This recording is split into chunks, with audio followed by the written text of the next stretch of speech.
Businessman Opinion. Businessman Opinion.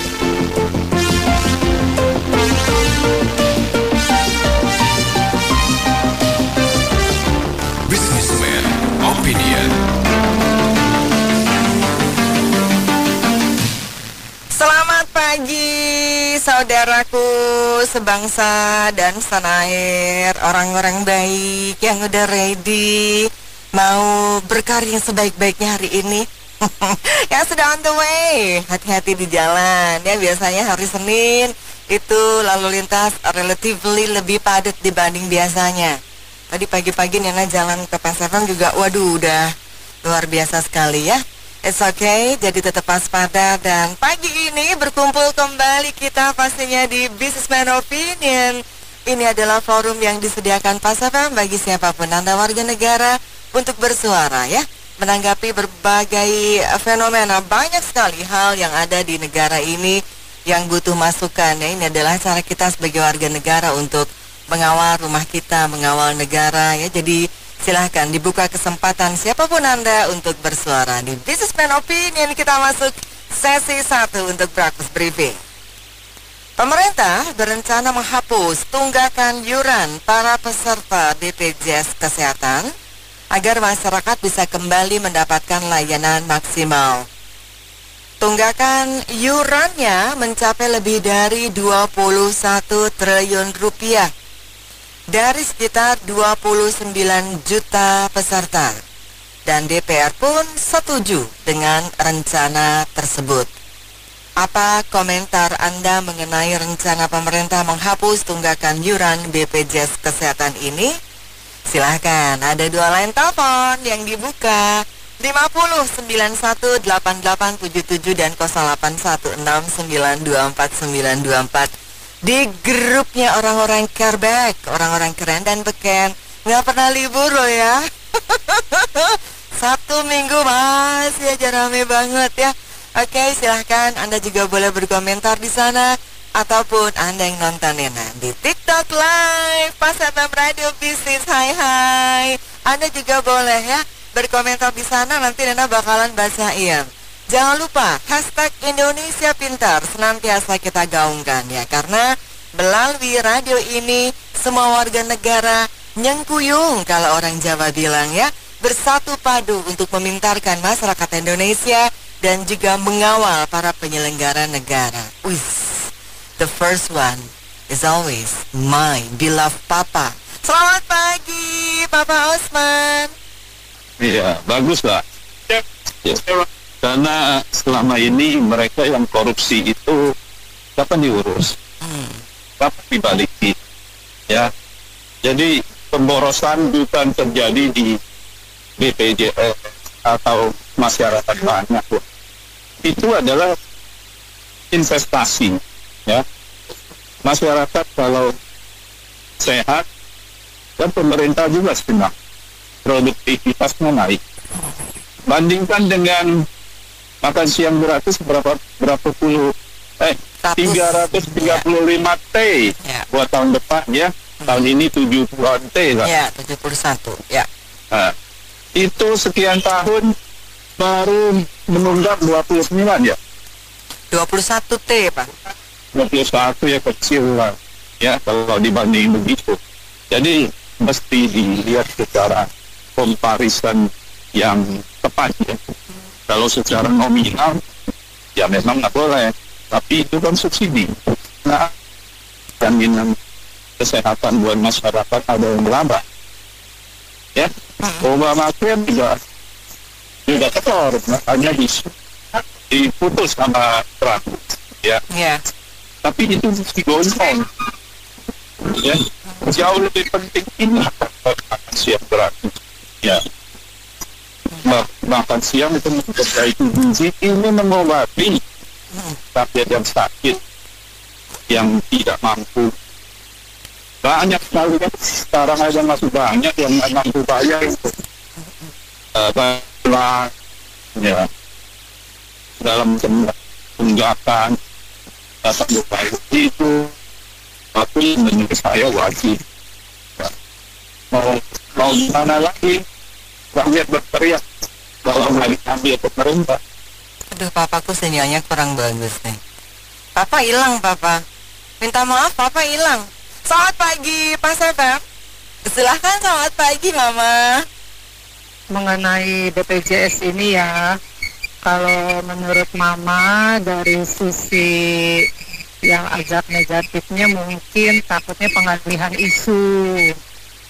Makanya dari awal mungkin enggak gini loh, maksud Mama nih, pemerintah kita tuh nggak pernah kekurangan duit, Dok. Ya enggak.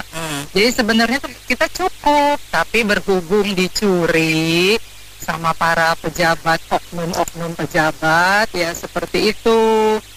Tapi secara globalnya sih ya bagus untuk kita ya, seenggaknya DPR juga setuju, dan yang paling penting segera dilaksanakan ya, ditindaklanjuti, jangan hanya wacana saja. Itu saja, Dok. Oke. Matur nuwun. Terima kasih, Mamaku sayang. Saya terus ya. Baik. Pak Setiawan, selamat pagi. Kan hitung-hitungannya begini, kalau dalam satu kasus saja Pertamina udah hampir 1000 T, itu mah kecil lah tuh. Nggak ada apa-apa. Penghapusannya ya, cuma 21 itu ya. tinggal mau dieksekusi atau enggak, dijalanin tuh enggak, kan bener nggak? Yes, itu anak SD aja bisa ngitung, kurangin aja itu kan. Jadi nggak usah pusing-pusing sebenarnya. Ya. Mungkin Dede Tony bisa lebih jelas lagi. Oke, siap Pak Setiawan, terima kasih. Silakan Pak Agung. Menurut saya bagus ya kalau memang benar-benar dihapus. Tapi korupsinya juga, koruptornya tuh dihukumnya berat kalau bisa. Dan asetnya disita semua. Karena kalau ada penghapusan ini itu tapi korupsinya itu terus ada, bahkan kita masih tidak dihukum ringan dan asetnya tidak disita semua, bahkan kita masih membeli minyak impor, gas impor besar tiap bulan dari Amerika. Lalu pesawat tempur borong banyak loh, KAN Boromeo itu mahal lah, 31 unit. Golden Eagle dan lain-lain. Dan lain-lainnya itu kita masih impor, maka kita nanti akan kena pajak lagi rakyat. BBM dinaikin lagi. Yang seperti itu kenanya pada rakyat semua, rakyat yang menderita. Tapi kalau yang ini dihapus, bagus. Tapi yang lainnya juga harus ditangani dengan baik. Kemungkinan seperti itu. Terima kasih. Baik, waalaikumsalam. Selamat pagi, Dede Bungsu. Silakan, Dek. Singkat nih kayaknya kamu. Iya, ini kan iuran dalam arti yang ngebayar ya Kak ya. Bagus, tapi dipikirin nggak buat yang rajin bayar, ada rewardnya nggak? Nah itu dia, tadi juga gue ya. Oh kan, bener nggak? Oh, gue rajin banget. Pemerintah jangan hanya bicara soal pemutihan. Pemutihan saya setuju Kak. Saya bilang pemutihan itu nggak setuju seperti STNK pemutihan. Tapi yang bayarnya on time mah gimana? Iya, tadi juga kita lagi di sini ngomong, tau gitu kita kemarin nggak usah bayar ya.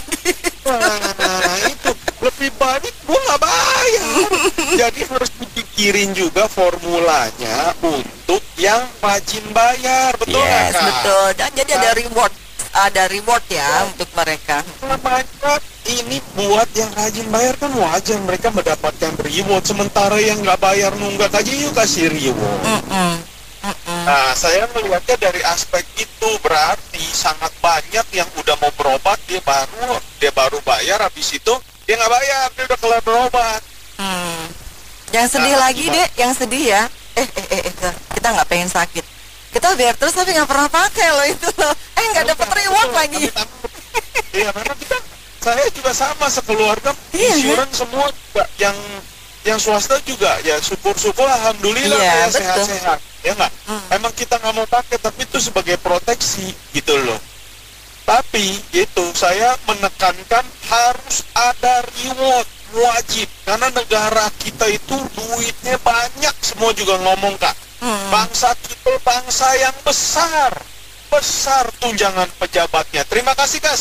Oke, nanti kita lanjut ya, jam 7.30 saya akan buka kembali untuk Businessman Opinion. Selamat pagi Pak Teddy. Nih saya sih, menurut saya apa ya, kalau misalnya yang kelas 3 atau apa harus bayar, menurut saya nggak bisa itu istilahnya ditanggung-tanggung terus. ntar bikin alasannya jadi rugi terus, ntar naik seperti Mbak Nena ngomong gitu. Kalau misalnya kayak gitu kan apa ya nggak bagus lah untuk jangka panjang gitu Mbak Nena. Ya. Gitu aja, Mbak Nena. Oke. Gitu amat sih Pak Teddy.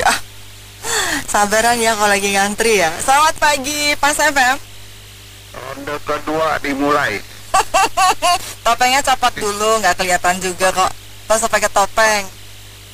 Pak Teddy tadi dagang roti ya. Banyak loh, banyak pengusaha roti yang justru mereka tuh tajir loh, Akum. Begini ya, saya sih tidak menghina pejabat kita. Kemarin di Proyek saya kan naik busway kan. Banyak ibu-ibu ngomel.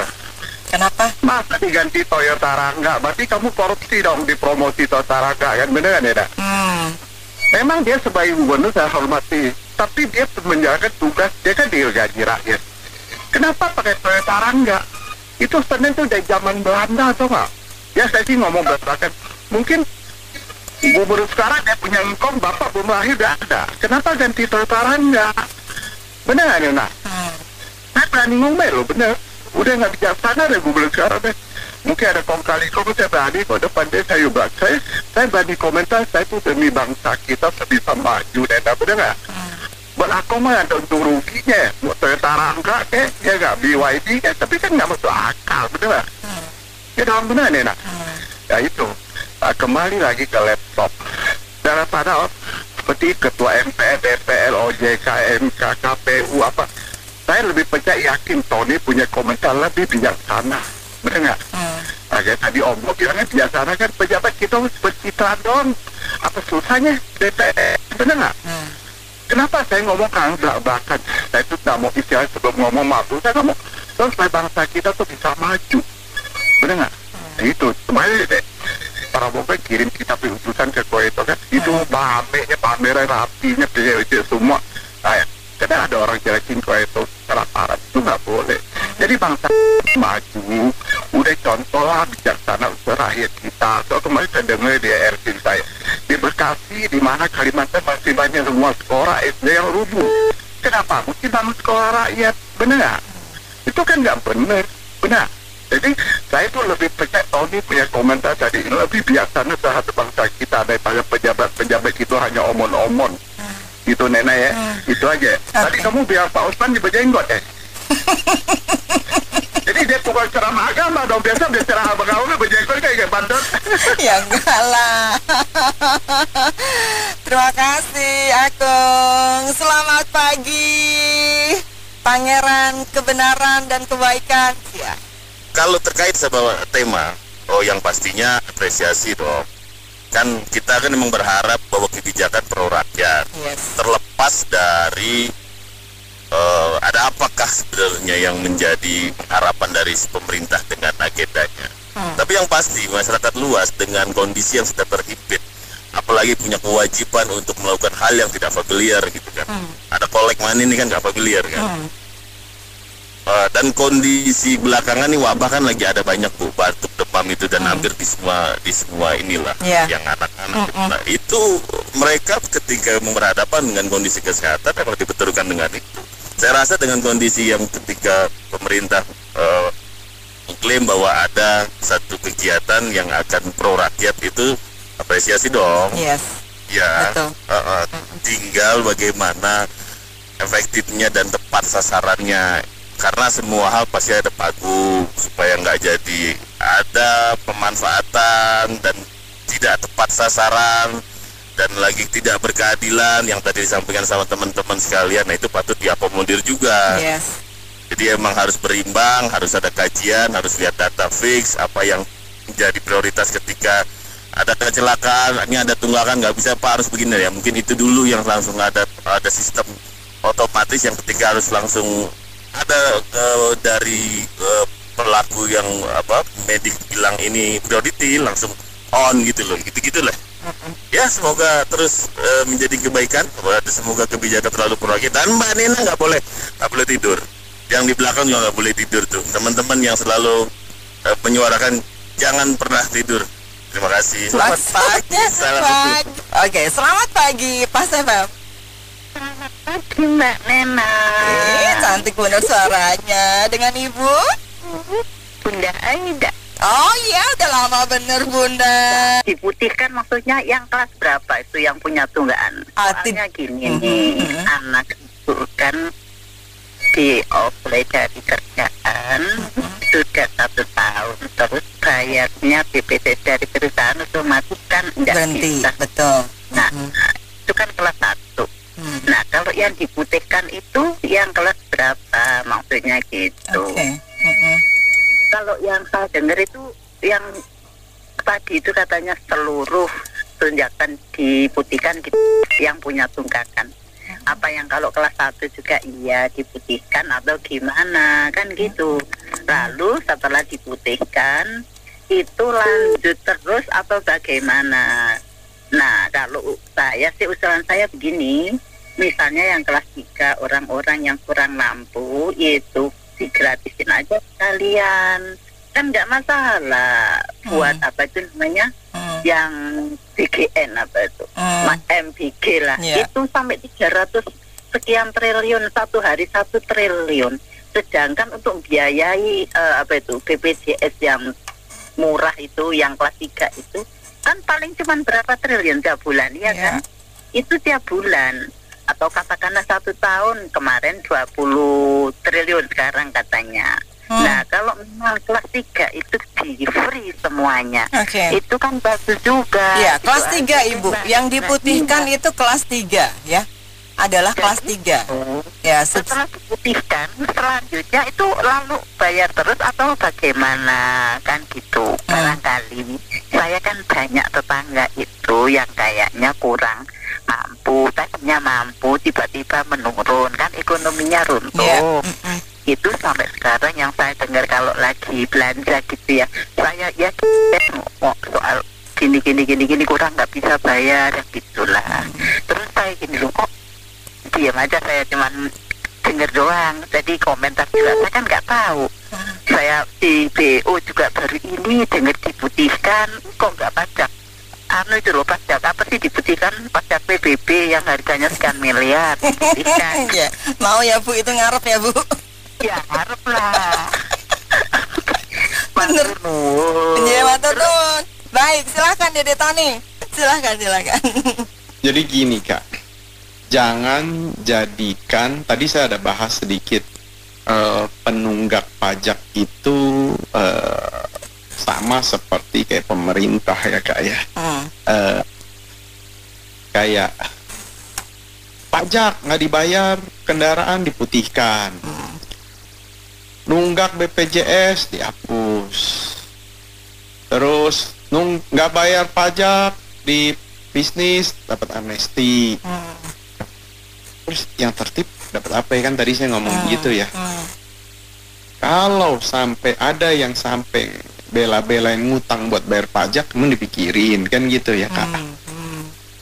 Saya nggak sedang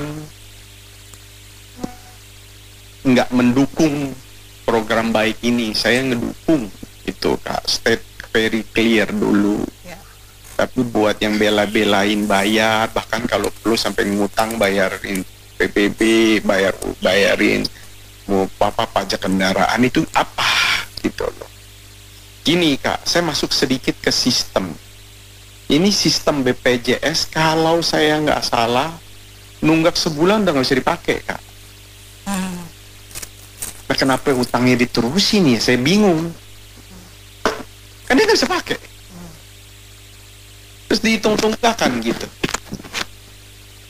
Ya ujung-ujungnya ya pasti nggak mampu bayar Kak. Buat saya ketika 1 bulan lu berhenti aja, lu coba ke rumah sakit, pasti nggak bisa dipakai. Jadi saya nggak ngerti sistemnya bagaimana di sistem ya Kak ya. Saya ngeliatnya di sistemnya ya Kak ya. Kakak get the point kan ya Kak ya, bahwa ketika udah nunggak, lu udah nggak bisa dipakai, terus apa yang dikatakan iuran tertunggak itu saya nggak tahu dah. Harusnya kalau iuran tertunggak ini rakyat masih bisa dipakai Kak, gitu loh kartu. betul nggak? Nggak berarti servisnya lu stop, gitu. Tertunggak kan belum berarti gagal bayar ya? Iya, nah itu yang saya maksud. Ketika you udah nolak itu pasien, automatically udah nggak ada iuran, otomatis kan begitu melihatnya ya saya. Mungkin perspektifnya yang saya lihat agak aneh nih. Terus saya juga mau clear bahwa bukan pemerintah, ini pajak yang rakyat dikembalikan ke rakyat, Kak. Yang rakyat juga yang bayar soalnya ya. Wah, bukan pemerintah yang bayar, melalui pemerintah pajaknya disalurkan untuk menutup defisit ya, itu ya Kak ya. Bahwa bukan duitnya Prabowo nih, harus clear gitu loh. Pajak yang didistribusikan atas dasar sila kelima keadilan sosial kan gitu, dibalikan ke rakyat. Bukan duitnya Prabowo atau Gibran. Yang jadi catatan penting saya, karena ada yang tertib dan tidak tertib, kenapa aku nggak dihapus saja iuran? Rakyat yang mau berobat cukup bawa KTP. Clear dong Kak. Jadi everybody got this service gitu loh. Bahwa setiap warga negara berhak atas kesehatan, atas pendidikan. Selamat pagi Pak Teddy.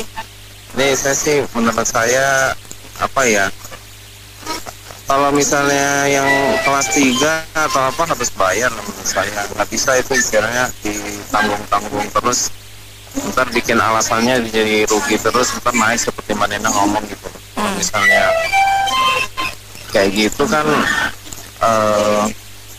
apa ya, nggak bagus lah untuk jangka panjang gitu Manena. Ya. Oke. Gitu amat sih Pak Teddy. Sabaran ya kalau lagi ngantri ya. Selamat pagi Pas FM. Ronde kedua dimulai. Topengnya copot dulu, nggak kelihatan juga kok.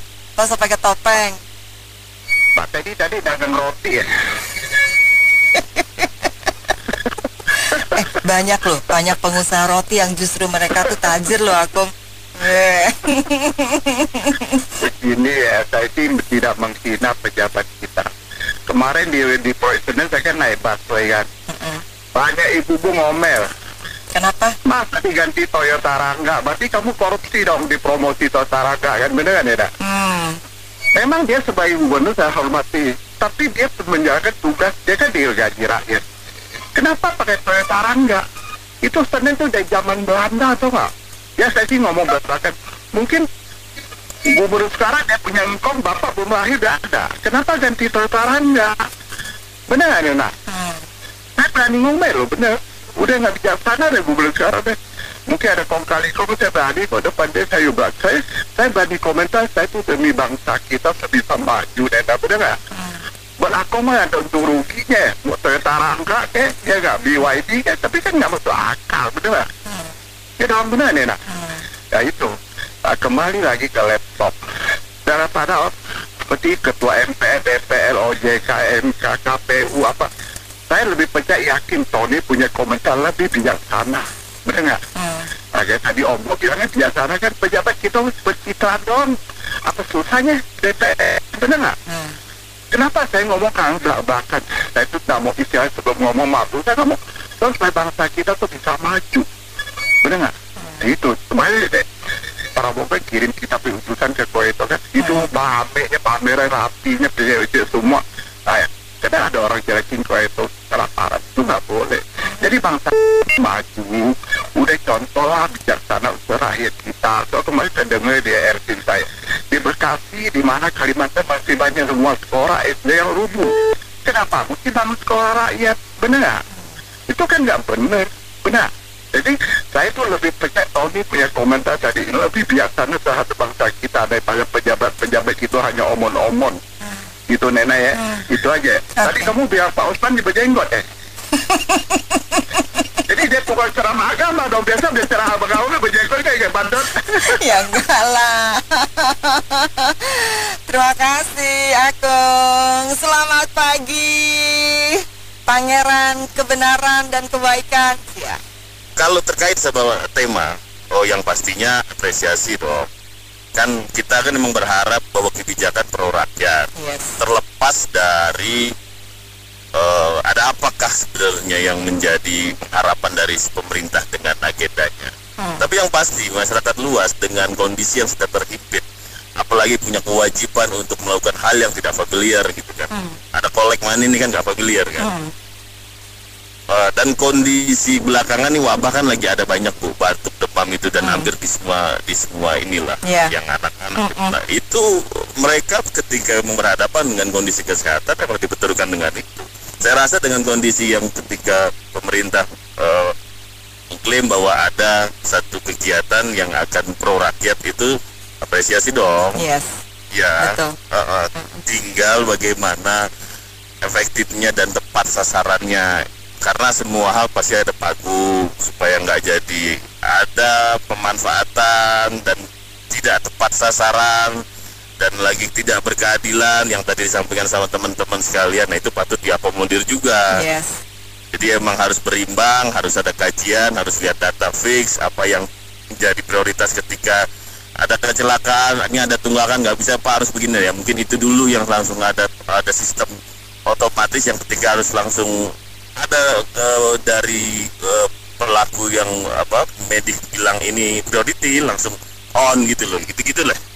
Ya semoga terus menjadi kebaikan, semoga kebijakan terlalu proaktif. Dan Mbak Nina nggak boleh tidur, yang di belakang juga nggak boleh tidur tuh, teman-teman yang selalu menyuarakan jangan pernah tidur.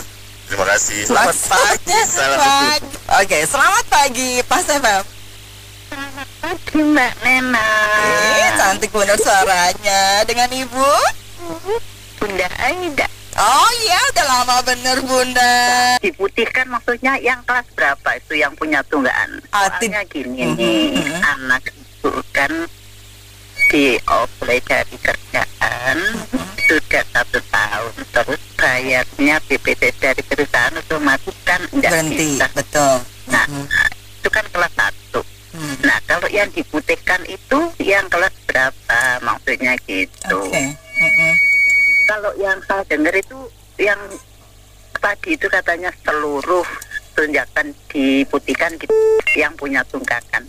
Apa yang kalau kelas 1 juga iya diputihkan atau gimana kan gitu. Lalu setelah diputihkan itu lanjut terus atau bagaimana? Nah, kalau saya sih usulan saya begini, misalnya yang kelas 3 orang-orang yang kurang mampu itu digratisin aja sekalian, kan nggak masalah. Buat apa itu namanya yang BGN apa itu MBG lah, itu sampai 300 sekian triliun satu hari, 1 triliun. Sedangkan untuk biayai BPJS yang murah itu yang kelas 3 itu kan paling cuma berapa triliun tiap bulan ya kan? Itu tiap bulan.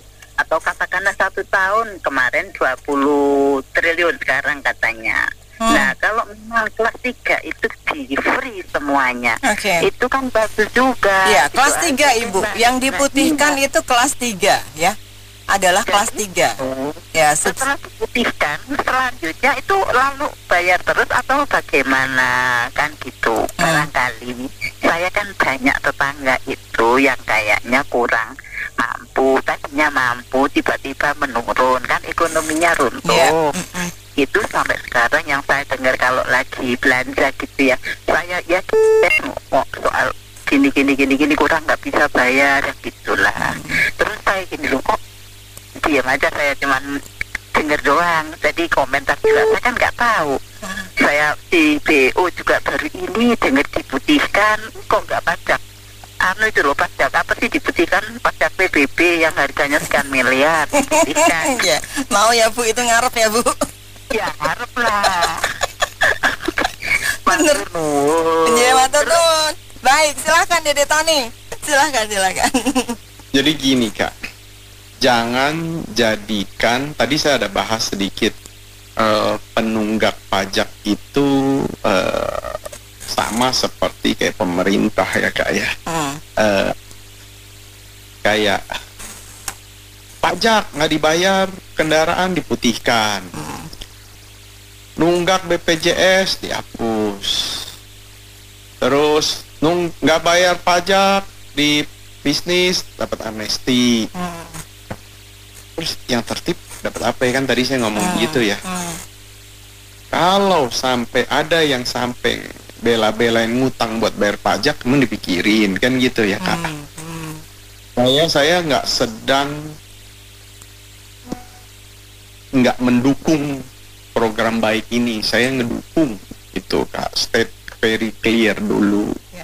Tapi buat yang bela-belain bayar, bahkan kalau perlu sampai ngutang bayarin PPB, bayarin mau apa pajak kendaraan, itu apa gitu loh. Gini Kak, saya masuk sedikit ke sistem. Ini sistem BPJS, kalau saya nggak salah nunggak sebulan udah nggak bisa dipakai Kak. Nah kenapa utangnya diterusin ya, saya bingung. Kan dia nggak bisa pakai, terus dihitung-tunggakan gitu. Ya ujung-ujungnya ya pasti nggak mampu bayar Kak. Buat saya ketika satu bulan lu berhenti aja, lu coba ke rumah sakit, pasti nggak bisa dipakai. Jadi saya nggak ngerti sistemnya bagaimana. Di sistem ya Kak ya, saya ngeliatnya di sistemnya ya Kak ya. Kakak get the point kan ya Kak ya, bahwa ketika udah nunggak, lu udah nggak bisa dipakai, terus apa yang dikatakan iuran tertunggak itu saya nggak tahu dah. Harusnya kalau iuran tertunggak ini rakyat masih bisa dipakai Kak, gitu loh kartu. Betul nggak? Nggak berarti servisnya lu stop, gitu. Tertunggak kan belum berarti gagal bayar ya. Iya, nah itu yang saya maksud. Ketika udah nolak itu pasien, automatically udah nggak ada iuran, otomatis kan begitu melihatnya ya saya.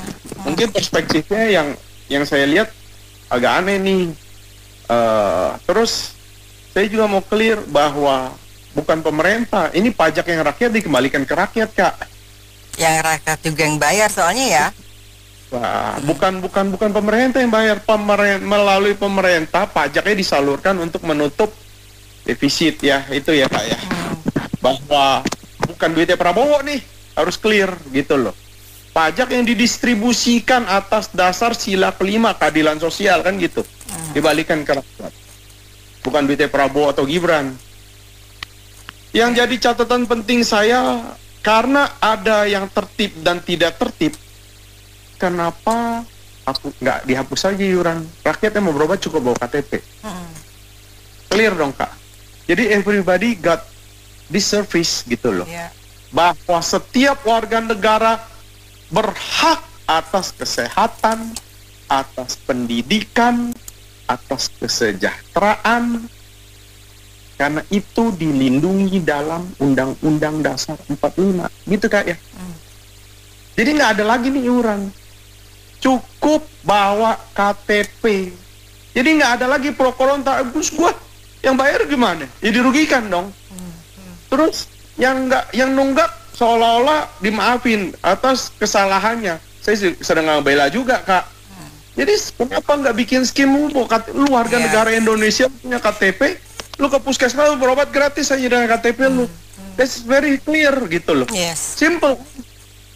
Nggak, jadi nggak ada ini itu tete bengek seolah satu sisi pemerintah seolah-olah berjasa ngebayarin tunggakan yang menurut saya sistemnya ngaco ya Kak. Nggak bisa dipakai, lu nggak nunggak, sementara yang bayar juga kagak dapat reward atau apapun. Kenapa nggak use KTP udah keluar?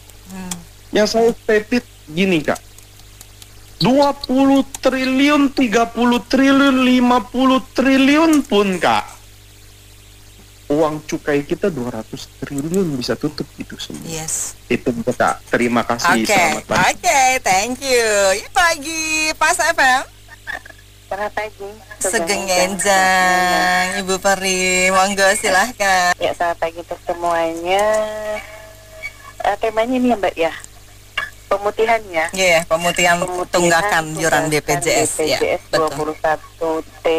Lalu tadi defisit 200 ya Mbak ya? Klaimnya itu sekitar 200 sekian triliun, itu meningkat pesat dibanding tahun sebelumnya 170 triliun. Baik, klaimnya ya, klaimnya berarti otomatis indikasinya banyak orang yang sakit. Dan defisitnya diperkirakan makin membengkak hingga Juni 2026. Baik. 21T ya. Ya berarti indikasi nih dari 170 ke 200 sekian. Berarti sing wong loro makin munda ya kan? Iya, betul, makin naik. Nah, berarti ada catatan juga ya Mbak ya yang ada peningkatan BPJS itu sekitar ya pokoknya ada peningkatan signifikan memang untuk subsidi ini Mbak, mereka yang bukan disabilitas maksudnya ya, untuk klaim ini kesehatan mental, schizophrenia itu meningkat cukup signifikan Mbak. Berarti apa? Ada indikasi grassroots kita, akar rumput kita kesehatannya tidak baik-baik saja, terutama mental health ya Mbak ya. Stres ya, depresi ya. Ya betul. Ya bagaimana sekarang ini pemerintah kita harusnya peka ya Mbak ya, lebih sensitif. Bagaimana mungkin mereka tidak stres ya, tingkat tinggi. Ya kan middle up kelas menengah itu makin menurun signifikan ya Mbak ya. Karena PHK dan lain-lain, tekanan ekonomi ya.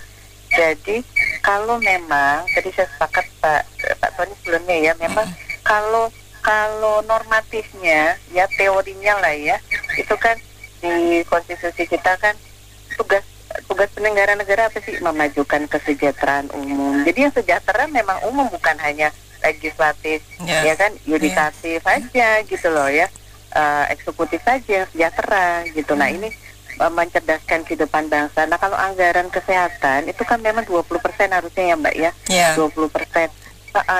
Saya masih miris ya Mbak ya, masih banyak itu yang di dekat pulau-pulau terluar yang saya daerah Maluku ya, Indonesia Timur, sampai rumah sakit tipe C aja belum ada ya Mbak ya. Itu pemerintah kemana? Nah peran negara itu, bagaimana negara harus hadir ya Mbak ya, di tengah itu kan kesehatan itu kebutuhan dasar ya, sampai belum ada rumah sakit. Jadi seharusnya memang itu Mbak ya. Kalau pemutihan ini kan tadi Mbak Nena katakan yang kelas 3, betul ya, kelas 3 pemutihan, berarti kelas 1, kelas 2 masih dianggap mampu ya, mereka harus bayar ya berarti ya. Iya. Nah jaraknya jauh ya Mbak, iurannya jaraknya jauh kelas 3 dengan kelas 2 dan kelas 1 ya 150, 80 sama 30 ya, kalau mau fair pemutihan semuanya ya, semuanya kelas 1 sampai 3. Jadi nanti ini kan anak bangsa, jadi nggak ada anak tiri ya, jadi nggak ada yang marry gitu loh, nanti pada iri ya. Jadi kalau mau fair semua di pemutihan. Toh juga dari saya sepakat Pak Tony tadi bilang dari pajak rakyat ya kan, yang dikembalikan. Nah ini ada catatan juga Mbak ya, saya tadi ada siapa ibu tadinya Bunda Ayu tadi bilangnya kalau ada arisan mama itu loh Mbak, saya suka dengarkan ya pada curhat gitu ya.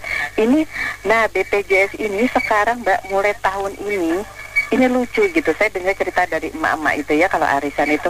Jadi kalau seandainya ya ini buat ini sebelum fatal ya Mbak ya, apa gunanya ada kartu BPJS. Jadi mereka cerita kalau ke IGD ya, datang ke IGD. Ke IGD kan berarti kan kondisi yang benar-benar emergency, kan? Nah, biasanya kalau kan ada tindakan, setelah tindakan itu direferensikan rawat jalan atau rawat inap gitu ya. Nah, biasanya di tahun sebelumnya saya cerita dari mama ini itu di cover BPJS, semuanya di cover. Ya, jadi misalnya medis bilang Bu ini rawat jalan atau rawat inap, tapi sekarang ya mereka semua pada protes ini. Jadi kalau setelah masuk IGD itu ada lalu direferensikan rawat jalan itu berbayar loh Mbak. Nah kalau posisi IGD ya emergency ya, kalau mereka ada dana ya, kalau ada dana darurat nih, emak-emak ini cerita begitu yang saya dengar. Jadi kalau memang bisa ini dihapus lagi Mbak ya, kebijakan ini ya, mungkin karena defisit tadi ya, tapi saya rasa ini ya jauh dari kata humanis ya. Saat IGD rawat jalan mereka jadi tetap mereka harus tanda tangan itu Mbak, mereka harus tanda tangan. Jadi kalau saya rawat jalan tetap dikenakan biaya begitu, padahal sebelumnya tidak, baru tahun ini saja. Nah itu catatan yang perlu mungkin diperbaiki, dievaluasi. Jadi ya bagaimana ya mungkin tadi ini karena defisit tadi, kenapa bisa defisit? Jadi kalau harusnya skala prioritas lah ya, kenapa bisa defisit? Karena tadi ya kesehatan masyarakat kita lagi sakit, Mbak, baik itu mental, kantongnya ya kan lagi sakit. Jadi pemerintah harus paksa. Jadi kalau perlu itu dikurangin lah itu ya, tunjangan-tunjangan di gaji-gaji di DPR itu dihapus, dikurangi. Bukan dikurangi, saya rasa dihapus lah. Tunjangan-tunjangan yang nggak penting gitu loh. Jadi ini dikorbankan, Mbak, kesehatan masyarakat ini. Saya kadang miris ya, mereka cerita itu kemarin anak saya sempat IGD pas rawat jalan kok masih diminta ini. Ya, terus kalau misalnya nggak punya gimana itu? Nah ya itu kalau misalnya nggak ada, Mbak, aduh Bu, ada mama cerita ya kan, itu kan benar arisan RT. Iya, saya karena nggak ada jadi akhirnya kembali lagi, Mbak. Bayangin loh, Mbak. Jadi ini saya ya ini apa ini ada rasa keadilan ya, Mbak ya, di tengah katanya bangsa yang besar, sumber daya alam yang besar. Saya tuh kadang mendengar cerita di grassroots itu miris ya, Mbak. Jadi ini wajib ya. Saya tunjangan-tunjangan yang boten-boten itu ya, saya makanya gregetan gitu loh. Yang tunjangan tunjangan kehormatan, tunjangan hapus.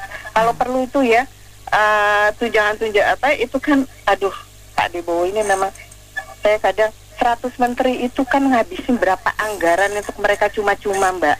Ya, kalau perlu itu tunjangan mereka pun juga dihapus, dialihkan ini ke kesehatan.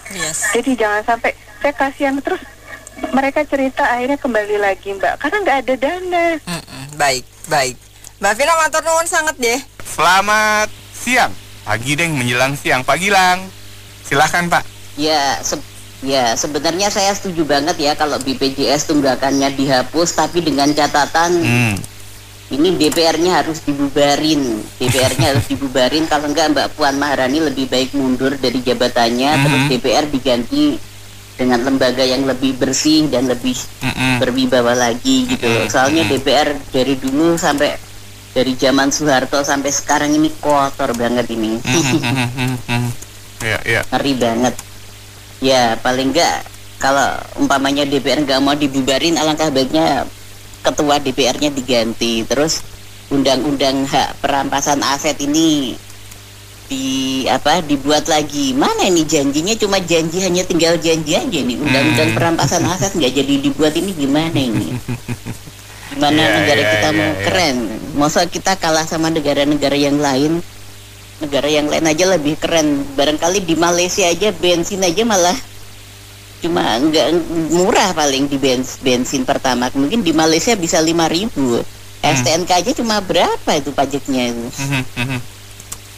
Dia di Indonesia aja Avanza Veloz aja bisa 3 juta 4 juta. Di sana mungkin berapa ya? Paling cuma 500.000 aja nih di Malaysia ini. Bahkan lebih murah daripada negara-negara lain gitu. Di Thailand aja Avanza cuma 300.000. Cobalah berpikirlah dari situ gitu presiden kita. Semoga Menteri Keuangan kita Mas Purbaya bisa memperbaiki infrastruktur yang lagi kacau seperti ini ya. Mudah-mudahan, amin. Dan mudah-mudahan undang-undang perampasan aset ini harus dibuat. Betul. Terus ketua DPR-nya paling nggak ganti kalau DPR nggak mau dibubarin. Tapi kalau DPR mau dibubarin, negara kita bisa lebih baik daripada negara-negara yang lain. Intinya gitu aja. Oke, thank you Mas Tribudi. Baik, terima kasih Pak Gilang. Selamat siang Pak Teddy.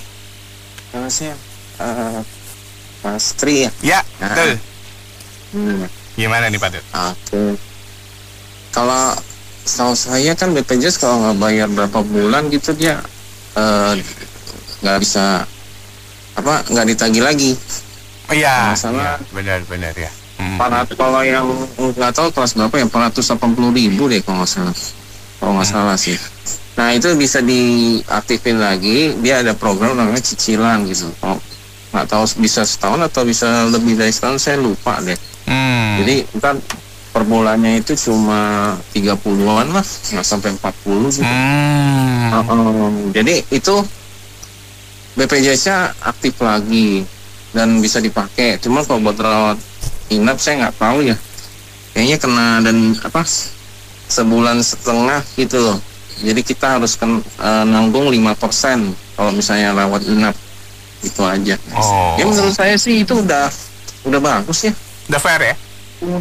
Udah fair gitu. Jadi kalau semuanya gratis. bukan saya nggak mau, emang kadang masih ada yang nganggur atau apa gitu. Cuma kalau 30 ribuan masih bisa ya, menurut saya sebenarnya yang banyak yang lebih mahal daripada itu sih ya. Kayak tagihan listrik atau bensin atau apa ya, masih lebih banyak. Kalau 30 ribuan menurut saya masih oke lah, Mas Tri, kalau misalnya orang yang ngerokok. Apalagi orang yang ngerokok ya.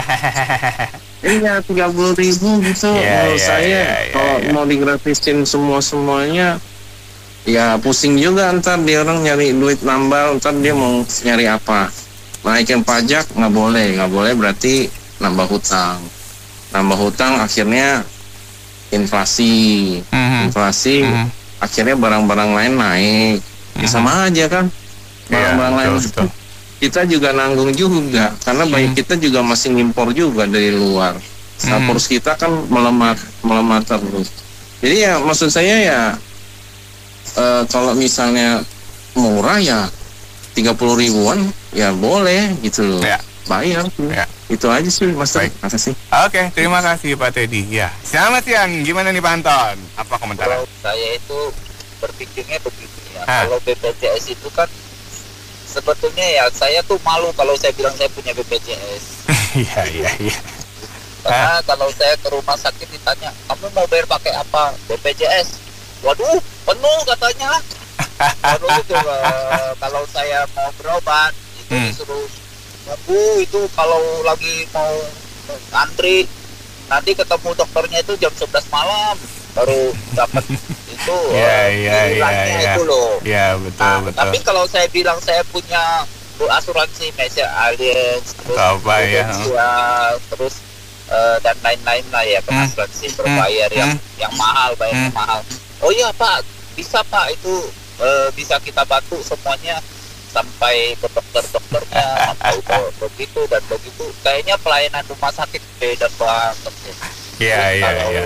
Saya dikasih ke Siloam, BPJS itu cuma Siloamnya yang di Semanggi tuh. Kalau datang aja macetnya minta ampun itu kapan nyampainya mungkin pasiennya mati kali di jalannya kalau saya mau berbandingkan. Nah begini Budi, saya juga kemarin menjenguk saudara saya.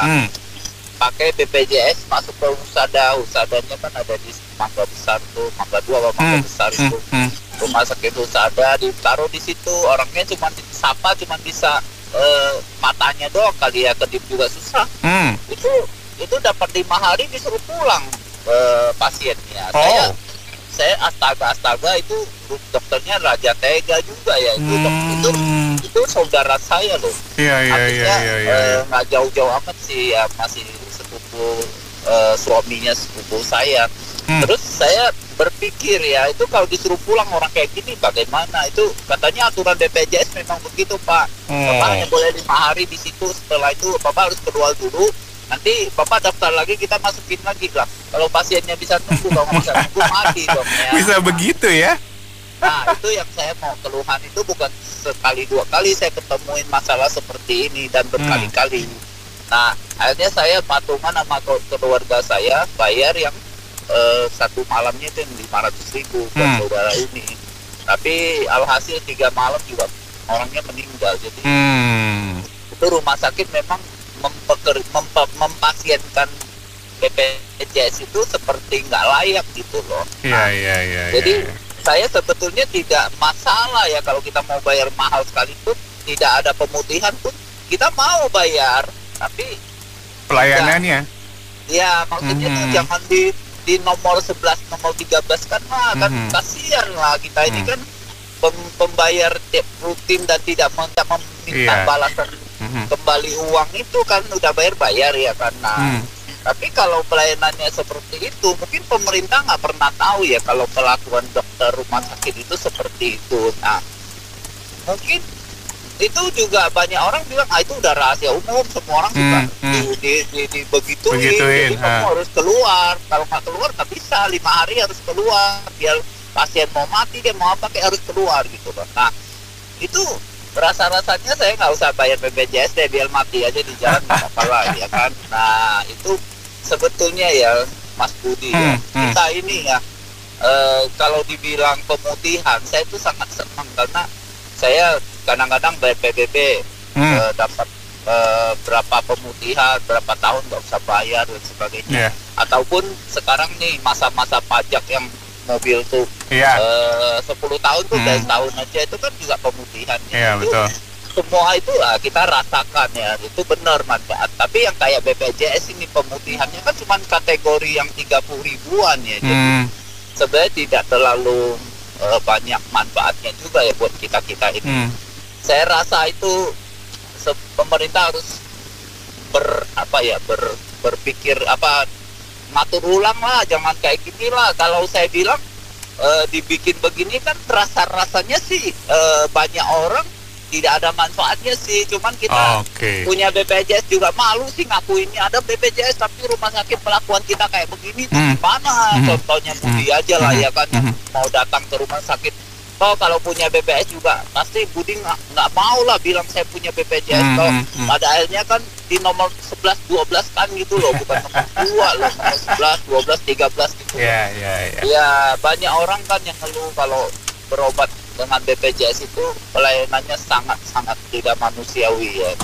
Bahkan dokternya sengaja, saya punya saudara operasi usus lambung ya, kanker usus lambung, itu juga dokternya saranin, Bapak jangan pakai BPJS, saya nggak bisa langsung dioperasikan, Bapak bayar dulu nih, katanya. Nah setelah Bapak bayar dulu, nanti kita yang kayak kan setelah operasi kan ada namanya kemoterapi ya, kemonya. Nah nanti kalau yang kemo ini baru saya bantu Pak pakai BPJS. Nah nanti sambung kembali kan nggak urgent lagi, kalau sambung nunggu waktu kan. Nah itu juga saya bantu kan. Itu Pak Budi. Jadi saya sendiri malu kalau saya bilang saya punya BPJS, jadi saya nggak pernah pakai. Jadi saya cuma bayar tapi saya nggak pernah pakai gitu. Itu aja. Baik. Ini Pak Budi, makasih. Oke, terima kasih Pak Anton. Pak Wandi, selamat siang Pak Wandi. Silakan Pak. Saya ini betulnya saya mau membantah tentang BPJS. Kenapa nih? BPJS. Tapi perawatannya baik saya itu. Oke, siap. Operasi prostat di EMC Pumas bagus, nggak apa-apa. Sama malah dapat fasilitas kelas 2. Oke. Jadi nggak bohong juga kalau BPJS itu jelek. Sampai sekarang saya pakai BPJS karena saya sakit degeneratif, nggak ada halangan, nggak ada hambatan apa-apa. Yang penting kita ikutin prosedurnya yang bagus, nggak masalah. Dan saya juga sangat setuju kalau mau BPJS dihapus utang-utangnya. Kalau saya sih nggak pernah nunggak, saya bayar terus tiap bulan. Saya nggak masalah. Sampai sekarang. Bagus berarti pelayanannya ya Pak. Iya. Sekarang saya masih berobat. Karena saya kena penyakit diabetes. Oke, betul. Terus kasih obat. Bapak yang kelas berapa Pak? Saya bilang kelas 2. Kelas 2 ininya BPJS-nya. Iya. Jadi saya nggak ada masalah sebetulnya. BPJS itu sebetulnya itu rumor-rumornya enggak sebetulnya nggak dibikin susah kita ada BPJS. Nggak ada. Oke. Baik. Oke aja saya tuh. Udah berapa tahun. Sejak waktu COVID saya masuk ke rumah sakit Abdul Rojak itu dulu, rumah sakit Tamrin. Itu 3 minggu saya di sana. Saya tekan kontrak, tekan surat. Kalau mama saya meninggal, itu nggak boleh dikunjungin oleh keluarga. Waktu dulu ya COVID, betul. Prosedurnya begitu.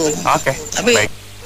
Puji Tuhan saya dikasih umur panjang. Iya, betul. Baik. Terima kasih Pak Wandi. Selamat siang, Bro Tony. Siang, Bro Tri. Iya. Jadi gini, kalau KTA Kong tuh dia nggak percaya sama pejabat semua. Wajar sih, sama kayak gue ngomong gini, bro. Lo percaya nggak Kim Jong Un lahir di Jawa? Analoginya gitu. Kim Jong Un lahir di Jawa Barat. Nah, lo percaya nggak lo coba?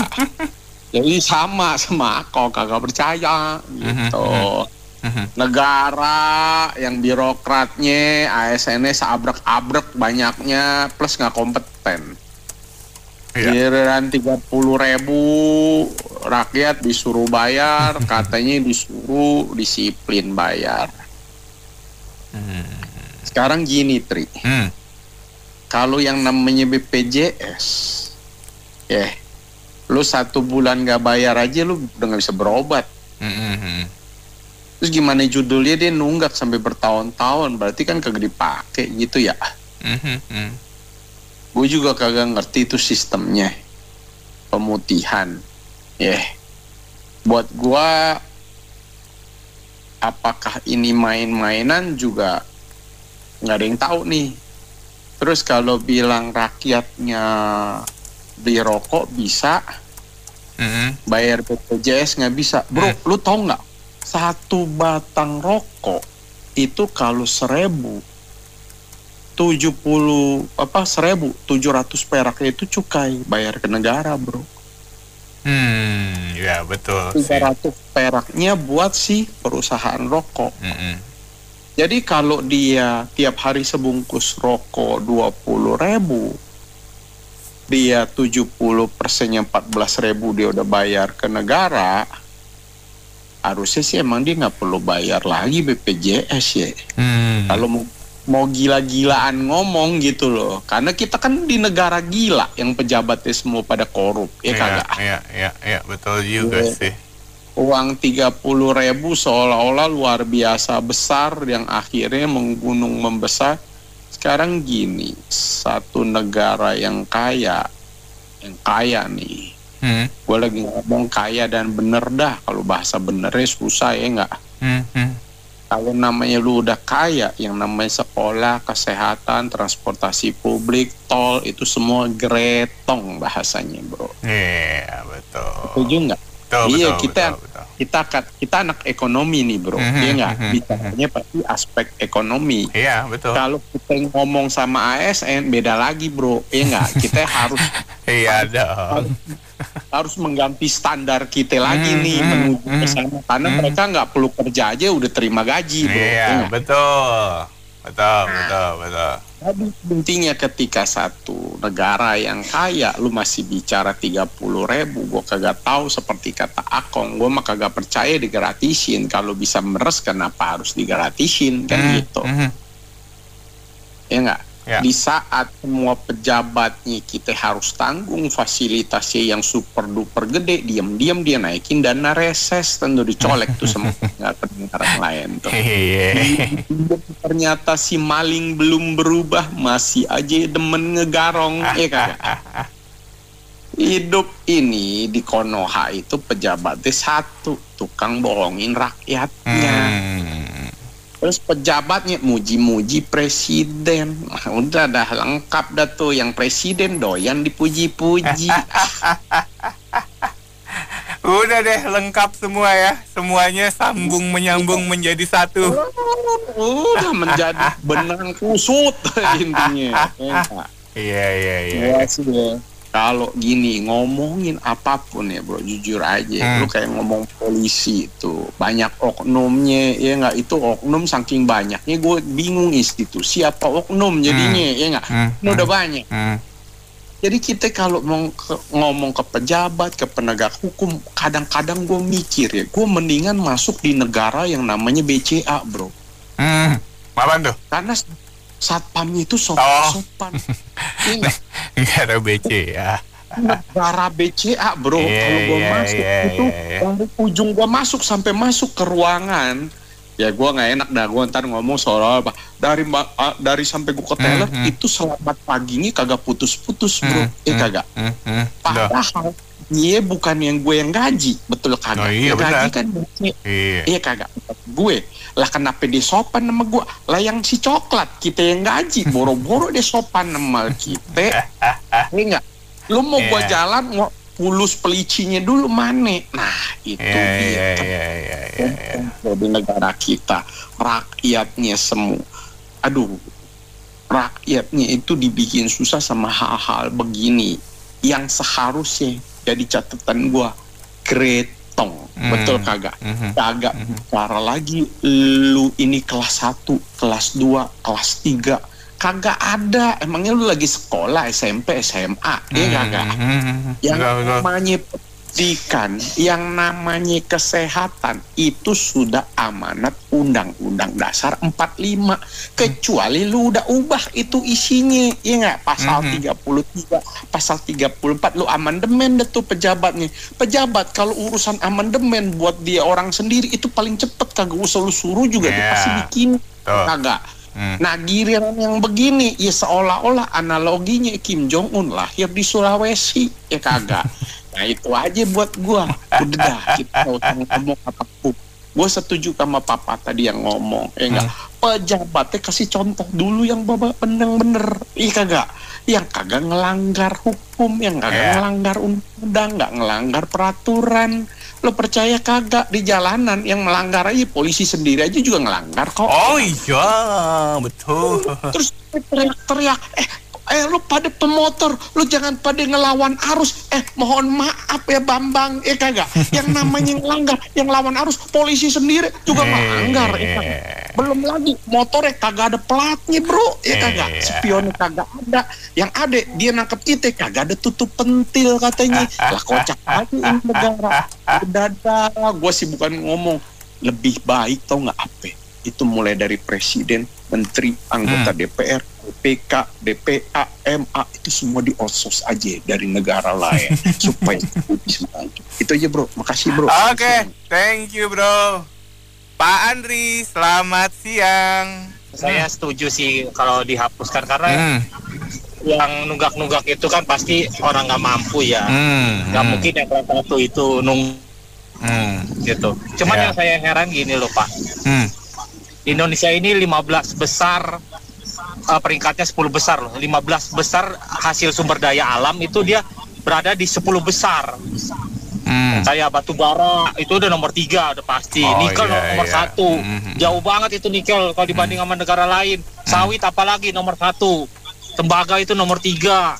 Emas nomor 5. Belum lagi kayak yang sumber-sumber daya alam yang lain kayak panas bumi, gas alam itu nomor 7.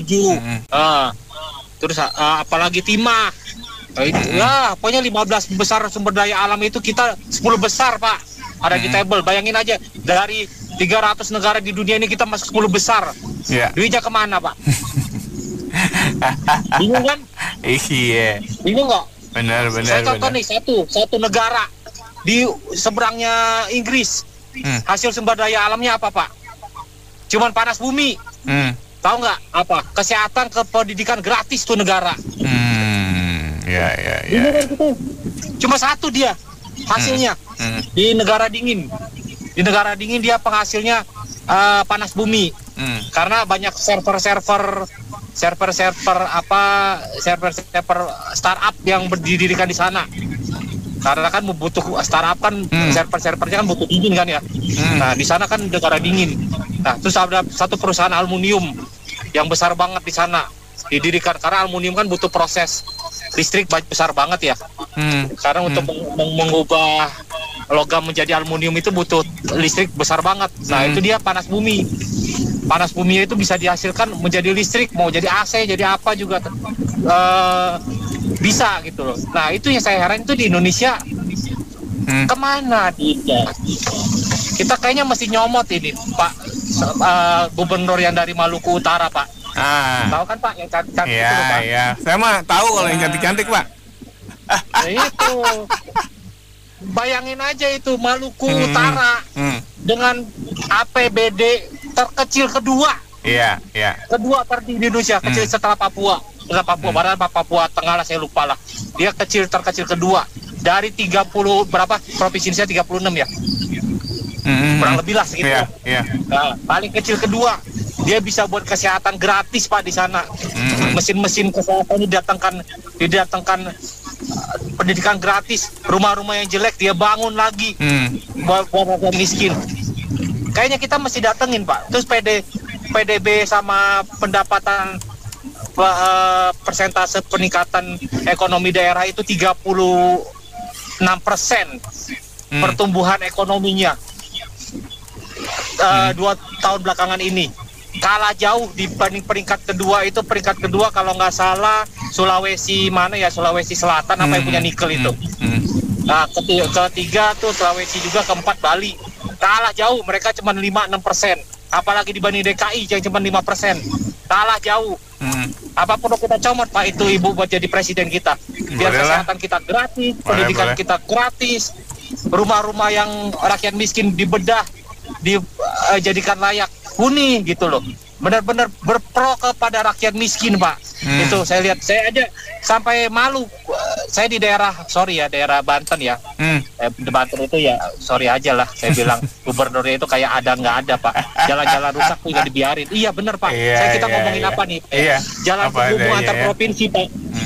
Jalan penghubung antar provinsi itu yang kagak ada pelebaran, kagak ada penambahan. Yang disulap itu aja Pak, tambal sulam tiap tahun itu yang dibenerin.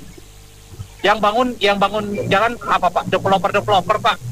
So, saya tinggal di Banten ini berterima kasih sekali sama developer itu. Waduh, terputus Pak Andri. Cukupkan dulu ya sampai di sini ya Businessman Opinion untuk kali ini. Saya Tri Budi Utama.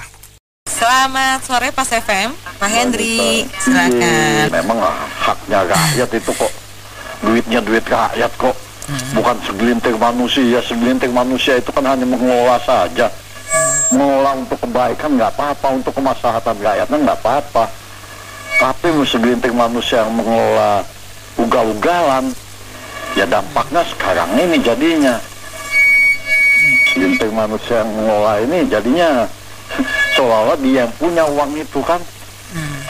Merasa mereka yang punya kuasa semuanya itu. Jadi hak rakyat kok itu semuanya itu. Karena kenapa? Sampai detik ini kan kita dipajak-pajakin. Ya alhamdulillah Menteri Keuangan sudah diganti yang terbaik ya. Ya kedepannya mesti baik juga lah. Yang untuk kesejahteraan rakyat, untuk rakyat lagi kayak begini, jangan semua sedikit-sedikit dipajak-pajakin. Ya pelan-pelan Pak Purbaya ini akan, ibarat saya ini intel-intelnya Pak Prabowo ini sedang bekerja semuanya. Jadi yang jelek-jelek yang apa ini semuanya dibersihkan semuanya lah. Karena bukannya apa-apa, berdampak ke rakyat kalau tidak dibersihkan. Karena mereka bekerja ini udah MBG saja kan udah kelihatan juga. Kenapa mereka nggak belajar? Ya, jadi kayak BPJS Mbak ya, itu sistemnya lah yang dirubah lah. Kasihan rakyat. Jangan mereka ujuk-ujuk minta rujukan. Nanti mau berobat ke sana, yang mereka minta ke sana, nanti nunggu sebulan. Ya nggak? Yang kayak gitu-gitu dilepaskan saja sistemnya lah. Karena yang membayar ini rakyat juga. Ya nggak? Apalagi cuman harusnya negara yang menanggung biaya kesehatan rakyat ini. Ya? Jadi semuanya ini dengan baik lah sekarang ini, mudah-mudahan ke depan ini biar baik.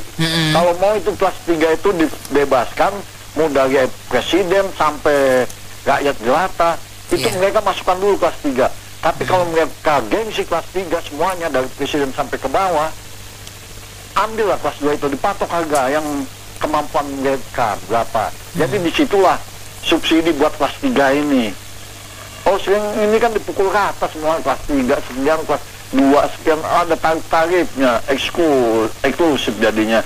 Jadi ya segelintir manusia yang mengelola negara ini mudah-mudahan akan dibersihkan lah. Mudah-mudahan 2026 ini kelihatan lah semua nantilah mana-mana manusia yang harus dibersihkan. Begitu saja Mbak. Makasih. Baik, terima kasih. Waalaikumsalam juga Pak Hendri. Nanti sesi berikutnya kami buka di pukul 17.30.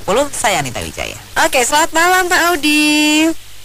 Nah, ini tadi saya sempat dengar Pak Tony ngomong. Bener tuh Pak Tony tuh, bagus tuh ngomongnya itu. Maksudnya gini loh.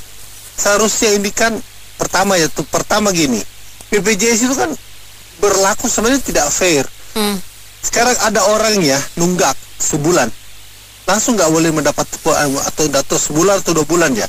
Nggak boleh lagi tuh dapat pelayanan. Nah nunggak kan pelayanan di-cut. Tapi argonya jalan terus. Artinya dia dianggap nunggak semakin lama dia makin lama nunggak. Padahal Anda sudah tidak memberikan dia pelayanan. Kenapa bisa begitu? Kalau Anda sudah mengatakan dia tidak dapat pelayanan, berarti otomatis dia tidak boleh dong dianggap nunggak. Ya, itu pertama. Dan yang kedua, yang bayar BPJS itu kan bukan pemerintah, melalui pemerintah, tapi kan uang pajak pemerintah. Uang pajak rakyat juga, ngapain dibilang dari pemerintah? Itu kan pajak rakyat bayar dan dibalikin ke rakyat dalam bentuk pelayanan kesehatan. Seharusnya semua warga negara itu free, pelayanan dasar namanya. Kalau mau pelayanan lebih, ya monggo silakan dibayar. Tapi pelayanan dasar itu harusnya semua orang warga negara itu wajib bebas dapat ya. Kewajiban pemerintah memelihara kesehatan rakyat, kesejahteraan rakyat. Itu kan ada undang-undangnya, silanya ada lagi. Ya mesti jangan dibikin jadi kacau balau gitu, maksudnya karena ini nggak mampu baru ditanggung, ya tanggung semua. Misalnya tanggung semua kelas 3, kalau Anda mau kelas 1 ya silakan bayar sendiri lebihnya kan, itu aja kan, berarti Anda mendapatkan pelayanan lebih kan, gitulah. Nah, uangnya dari mana? Uang dari pemerintah, pajak rakyat dikembalikan ke rakyat, rakyat melalui pemerintah, yang kelola pemerintah. Benar kan, tidak salahnya. Jangan bapak-bapak aja dapat semua enaknya, rakyat tidak dapat apa-apa gitu loh menurut saya. Menurut saya itu benar cara berpikirnya.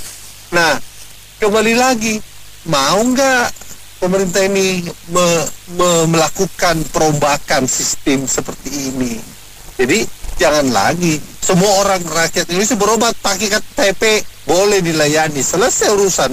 Ngapain nunggak-nunggak segala? Memang harus diputihkan seakan-akan pemerintah baik hati. Itu kan uang rakyat juga. Terus gimana sih? Keren banget. Saya kira itu sih Bu Mary. Terima kasih Pak Audi. Pemerintah harusnya itu jangan setengah-setengah lagi kalau sudah begini. Pak, tanggung aja semua gitu loh ya. Oke. Kasih Bu Mary. Terima kasih Pak Audi. Selamat malam. Oke, silakan Pak Tommy. Jadi begini, ini kita bukan berbicara tentang masalah ratusan seharusnya, tapi bagaimana cara kita membangun sistem, sistem yang benar dan sehat untuk negara kita, begitu kan? Jangan tiap orang bayar gitu BPJS, dia pakai nggak pakai nggak tahu, duitnya hilang kemana, gitu kan? Contoh ibu, misalkan ibu bayar BPJS ya syukur kalau kepake, tapi kan artinya kalau kepake kan sakit. Ada yang sakit dan ada yang berobat. Itu bukan syukur, tapi disyukurin. Ya dong. Alangkah baiknya, jadi kalau menurut saya alangkah baiknya gini, kalau BPJS itu seharusnya seperti asuransi swasta. Ya dong. Kalau kita mau berbicara tentang sistem kesehatan ya sistem asuransi, ini bukan masalah negara atau swasta sebenarnya sih, tapi masalahnya duitnya bisa diklaim apa enggak gitu. Apa yang udah ibu bayar, apa yang udah semua orang bayar, itu mereka bisa klaim nggak? Ya kan, mereka pakai nggak pakai kalau sekarang ini pakai nggak pakai kan nggak bisa klaim. Kalau asuransi swasta biar kalau nggak pakai bisa klaim. Seharusnya yang benar begitu, ya kan. Nah, kalau nanti pemerintah melihat masalah rakyat miskin banyak tunggakan atau memang banyak tunggakan gitu di BPJS, yang pertama harus dilakukan itu BPJS audit. Yang kedua, kalau seandainya mereka mau menghapus tunggakan, orang yang memang benar-benar sakit dan butuh gitu, istilahnya kuota BPJS-nya udah habis, udah limitnya udah habis gitu, ya mereka harusnya memakai cara lain, bukan dia menghapuskan tunggakan itu. Ya, karena kan orang kan nggak semuanya tunggakan itu mereka bukan masalah mereka nggak mampu bayar, tapi mereka memang nggak mau bayar aja kadang-kadang. Ya, atau BPJS-nya nggak kepake kan, mereka kan bodoh amat gitu loh. Ya, di sini seharusnya pemerintah tuh ngasih titip dana. Taruhlah mereka titip dana itu ke ormas-ormas keagamaan atau ormas-ormas yang punya rumah sakit. Bangunan rumah sakit kan ada kan, ya kan? Contoh mereka mungkin mau titip dana ke Muhammadiyah, ya kan? Atau ke NU kan? Atau ke susteran. Ya, ada kan rumah sakit yang yang dinaungi oleh kesusteran kan, ya kan? Nah, dari situ baru kita bisa berjalan ini. Misalkan orang nggak mampu ya, mereka silakan gitu mengajukan ini nggak mampu gitu, ya kan? Jangan tiba-tiba nih nggak bayar udah lama, udah gratis, besok silakan nggak usah bayar lagi gitu, nggak bisa begitu. Ya kan, ini kita berbicara tentang kita bagaimana membangun sistem yang sehat untuk negara kita, sistem kesehatan yang sehat untuk negara kita gitu. Kalau seandainya ada yang nggak mampu ya silakan nanti mengajukan misalkan ke direksi rumah sakitnya, nih udah nggak mampu begini bayar peti aja udah nggak bisa gitu. Seandainya mereka mau pakai peti meninggalnya atau mereka ini bayar kain kapan nggak ada, buat lahannya juga udah nggak ada. Lebih baik ya kan, jelas kan, daripada ormas keagamaan ngurusin tambang, ya kan? Iya dong. Ya gitu aja. Terima kasih ya. Terima kasih Pak Tani. Berikutnya Pak Teddy. Selamat malam. Selamat malam, sekali Pak. Iya, gini, kalau saya bilang ya, kalau memang negara gini, kalau yang BPJS gratis, tapi yang lain naik, PBB naik, STNK naik, sama aja bohong.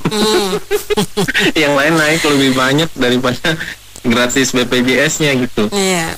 Saya lihat sih sistem sekarang udah bagus, bisa diajukan PBI ya, menerima bantuan iuran ya.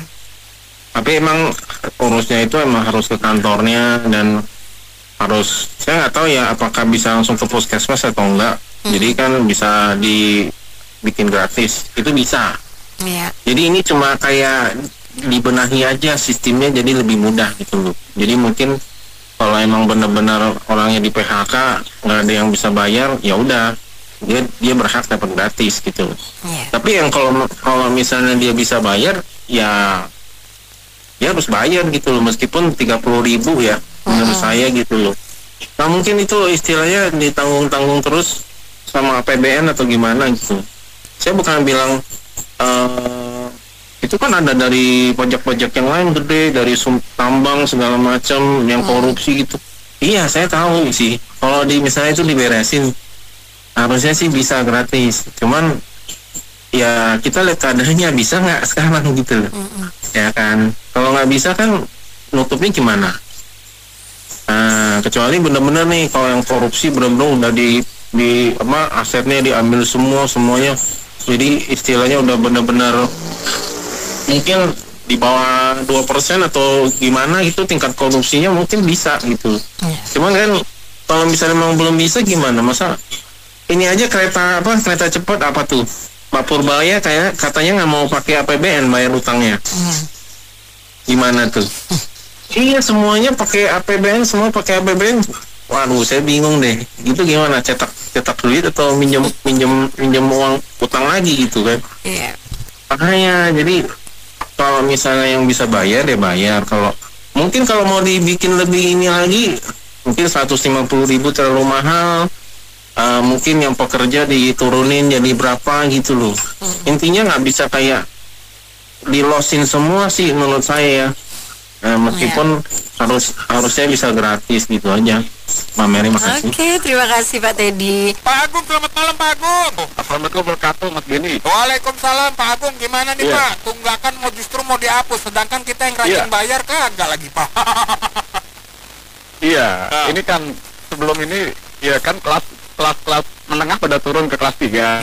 Nah, jadi harus rubah status dulu tuh yang diturun. Takutnya nanti dia nggak dapat pemutihan juga, padahal udah kelas 3 udah miskin. Jadi ini penting ya, kalau ini bagus sih kalau jangan diputihkan, tapi korupsi juga harus dihentikan, dikurangi banyak kalau tidak ya. Dan dihukumnya harus berat dan asetnya uangnya disita semua. Karena kalau masih tetap dikorupsi, hukumannya ringan, asetnya nggak disita semua, ya untungnya koruptor lagi yang untung. Kan seperti itu. Dan di negara kita ya kita itu seperti hal yang sudah terjadi berulang-ulang kali gitu ya. Jadi jangan jadi kebiasaan buruk diteruskan seperti itu. Lalu ini tentang yang tadi mobil 3 juta di Karawang ekspor ya kalau nggak salah ke berbagai negara. 3 juta unit mobil dari pabrik di Karawang Toyota. Lalu harga emas lagi naik-naiknya nih. Emas batangan atau harga emas lagi naik-naiknya. Ini lagi tinggi 2,3 juta rupiah. 24 karat ya per gram. Ini bagus buat investasi tuh emas sekarang karena akan cenderung naik terus. Berhubung ekonomi global lagi sulit, biasanya emas ini naik. Tapi sekalinya turun dikit, tapi kalau naik banyak. Ini bagus buat investasi emas. Selain yang paling aman tanah dan rumah, bangunan ya. Tanah dan bangunan itu paling aman. Emas yang alternatif berikutnya memang sih emas berlian gitu, permata kemungkinan. Dan ini sedang gejala tren di zaman sekarang nih sedang ke arah itu kemungkinan. Dan kita harus BPJS kalau bisa jangan dikorupsi juga. Itu yang terakhir. Terima kasih. Assalamualaikum warahmatullahi wabarakatuh. Waalaikumsalam Pak Agung. Pak Rudi, selamat malam Pak Rudi. Selamat malam Mas Bung. Yoi Pak Rudi, silakan Pak Rudi. Kalau saya melihatnya begini ya. Jadi ini idenya Pak Purbaya sebagai Menteri Keuangan. Usulan itu datang dari dia, bukan dari DPR, bukan dari LSM, tapi dari dia. Kemudian saya coba merenungkan apa yang dilakukan oleh Sri Mulyani selama ini. Dari zaman SBY, zaman Jokowi, itu nggak pernah. Saya sempat kagum dengan Ibu Sri Mulyani ya. Karena tidak ada pilihan di negara ini. Iya, nggak ada pilihan. Seolah-olah hanya dia saja gitu ya. Jadi setelah ada Pak Purbaya, saya jadi merenung. Tidak ada opsi seperti ini yang memihak kepada rakyat yang diusulkan Ibu Sri Mulyani. Justru yang bertentangan saya lihat idenya Ibu Sri Mulyani adalah teks amnesti kan 2 kali dilakukan Ibu Sri Mulyani. Iya, betul.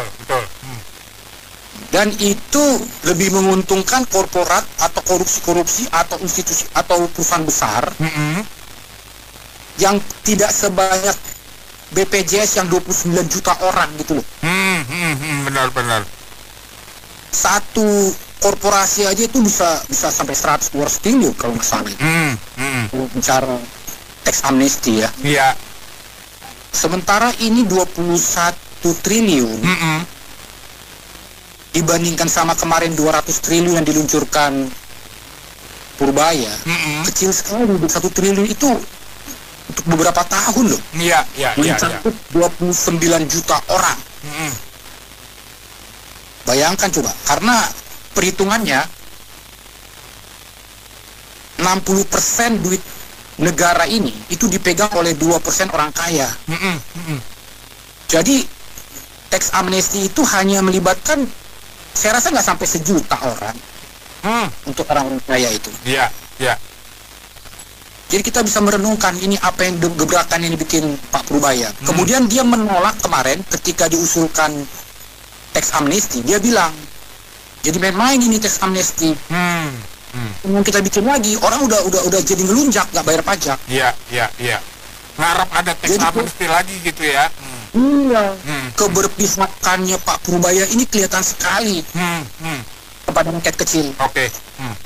Begitu juga waktu dia kaget melihat kainnya rokok. Industri rokok. Nah, dia justru mungkin membuka pintu kalau cukai rokok diturunkan. Iya, iya. Yang dilihat dia itu adalah tenaga kerja orang-orang kecil yang terserap di industri rokok. Iya, betul. Itu loh. Iya. Jadi saya lihat ini luar biasa, Pak Purbaya ini baru 2 bulan.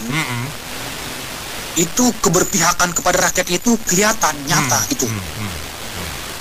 Hanya kita coba lihat nanti. Ya.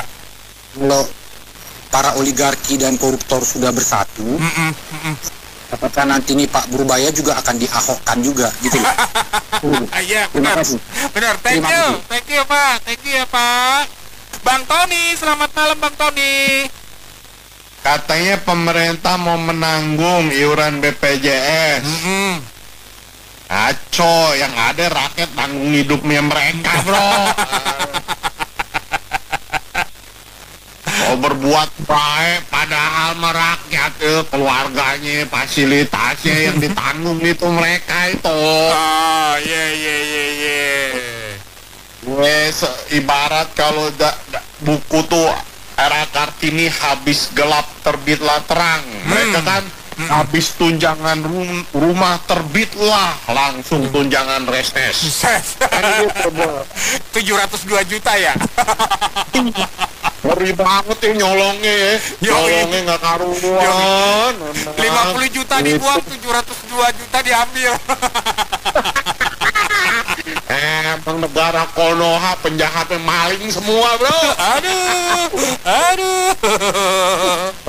BPJS 30.000 pakai acara macam pahlawan kesiangan. Dasar kupret, ya nggak?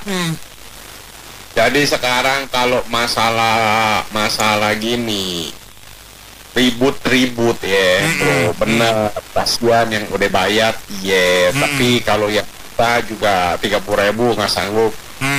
Aduh, ribet amat, gratisin aja bro. Apanya itu? Gratisin aja sekalian gitu ya, BPJS ya. Iya.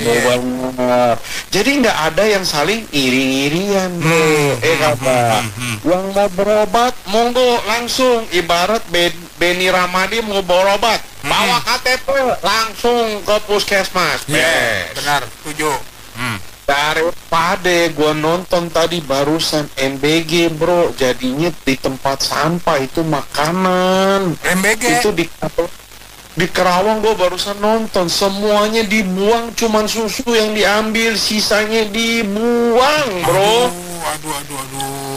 Gue baru nonton di Kerawang tadi, baru nih gue langsung gile bener-bener.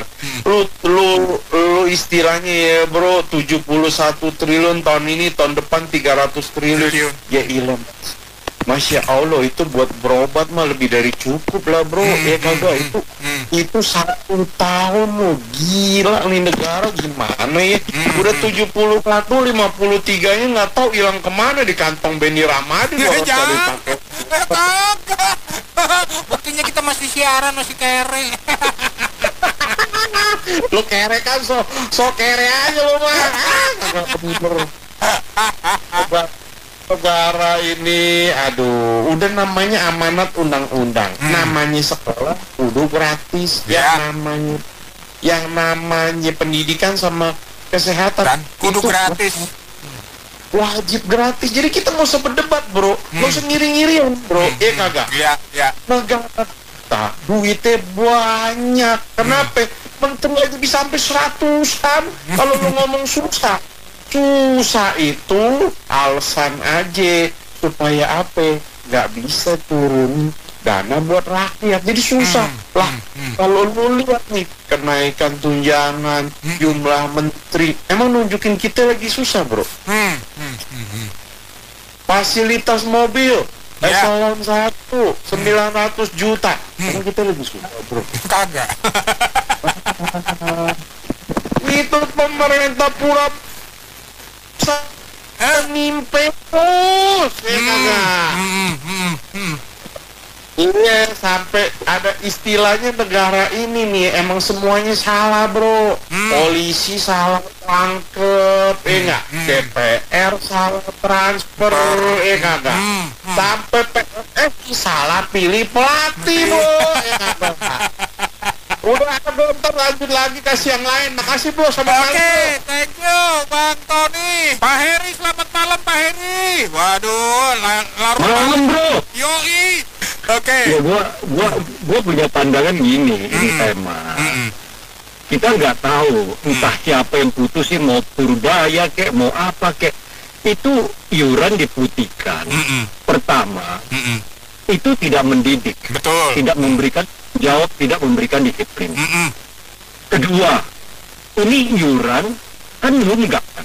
Betul, tunggakan. Begitu nunggak, itu yang golongan masyarakat yang dibawa, anggaplah mereka sungguh-sungguh nggak mampu bayar. Tapi sebenarnya mesti diteliti benar, mereka itu nggak mampu bayar atau kagak mau bayar atau duitnya dipakai buat lain. Ya dong. Ya. Anggap aja kalau mereka nggak mampu bayar. Waktu mereka nggak mampu bayar, itu iuran nggak bayar. Mereka itu nggak bisa menikmati fasilitas BPJS lagi, ya nggak? Betul, betul. Oh, pemerintah putihkan mau buat apa? Oh, mereka kan nggak bisa. Setelah diputihkan, baru berlaku nantinya. Iya dong? Ya. Jadi, gua pikir kalau Purbaya atau siapapun yang baik hati, bikinlah buat mereka itu iurannya buat satu keluarga biar lebih murah. Kalau satu keluarga mungkin ya gue nggak tahu lah angkanya, coba disurvei sesungguhnya mereka mampu berapa sih, entah satu keluarga 50.000 atau 60.000 atau 70.000. Kita harus juga mendidik mereka di taraf kemampuan mereka. Betul. Yang kita inginkan kalau pemerintah daripada lu gini, lu gratisin, lu pakai KTP deh. Tapi itu kayaknya mimpi di siang bolong. Gerah dong mimpi siang bolong. Ya itu dia. Nah, korupsi dia belum beres, dari duit mana dia bisa siapin buat mereka? Nah, iya, benar. Kan susah. Jadi gue punya saran, berilah masyarakat kita yang golongan bawah pun belajar untuk tanggung jawab, belajar untuk disiplin. Iya, betul. Gua nggak menjudge mereka apakah itu uang, beli rokok sanggup, isi kuota sanggup.